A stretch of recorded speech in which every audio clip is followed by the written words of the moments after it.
Hi everyone, I'm Tony with Harper Therapy and I am here with Jamie. And she's another one of our fabulous clinicians here at Harper. And we are on a roll with our month about teens and how to build relationships with them. We've talked about trust and boundaries, and we've talked about being their safe place by keeping their secrets, well, not necessarily their secrets, but their things in a vault in a safe place. And so now this week, and this is one of my soapboxes, emotions.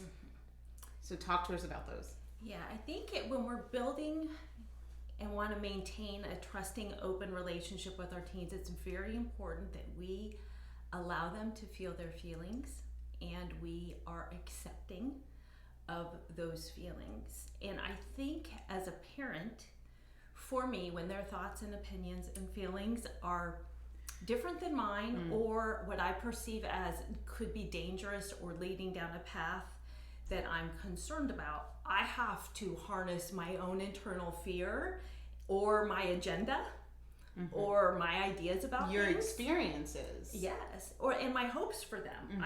They might have opinions and thoughts and feelings that are not anything I had anticipated. Right.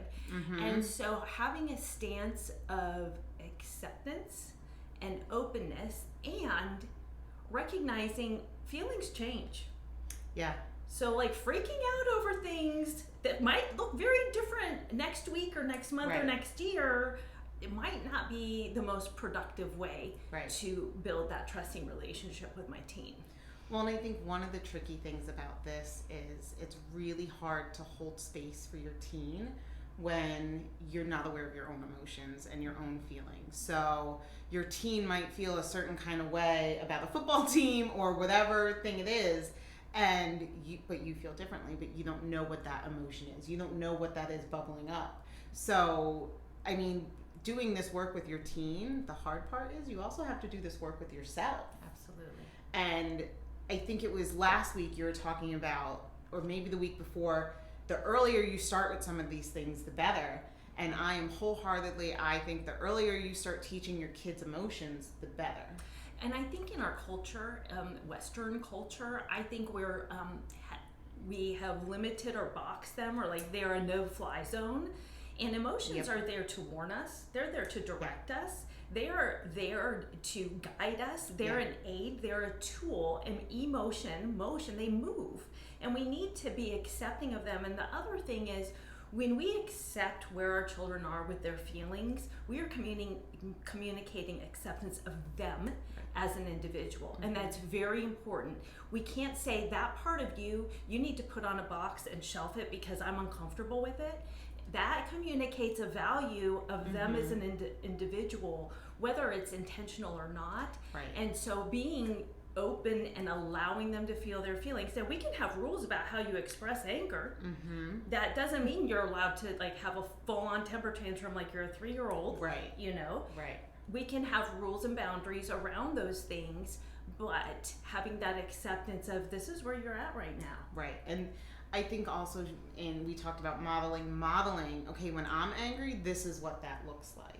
Or like when I yell, or because I've spoken about me being a hot-headed Italian, yelling at my kids, and I'll go back and say to them, hey, mommy really shouldn't have yelled at you for that. I had a bad day, and this is what it looks like on me when I had a bad day. And even I had a conversation with my son last night because he was mad at me for something and called me a not nice name. And I was mad. And I said, you can be mad at me, but you don't get to be a jerk. And that's a big saying in my house. Like, you could have your feelings, you could be mad, you could be sad, you could be excited. You don't get to be a jerk. You can go in your room and yell. You can tell me what you're feeling. You could tell me why I'm making you mad, why I'm making you feel this way. But it's not okay to call me names. That's not cool. Yes. Yeah, and I think also you hit the nail on the head with learning to process our own emotions. We might be at a loss to even how to counsel because we're so used to boxing up our own emotions.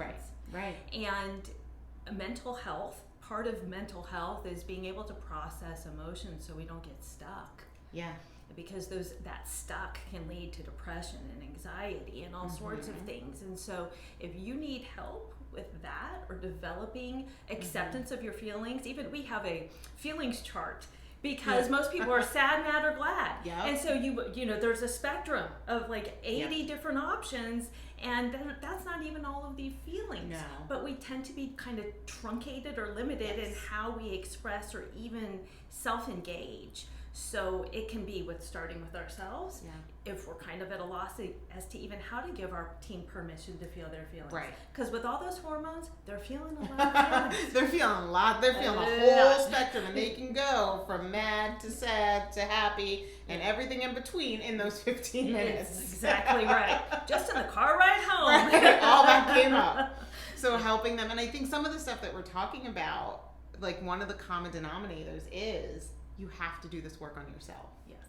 Because if you are stuck in a feeling, and hey, it's okay, we it happens to all of us. Yes. But teaching your kids and teaching yourself that it's okay to get help and it's okay to figure that out. And I think that that's one of the common denominator I'm seeing each week, that, you know, we're like, well, this is how you do it with your teens, but you have to do it with you first. Absolutely. Yes. So if you're feeling stuck, if you have a teen and you feel like you both are stuck, give Harper Therapy a call. You can get a free consultation. Our phone number is 813-434-3639. Bye, guys. Bye-bye.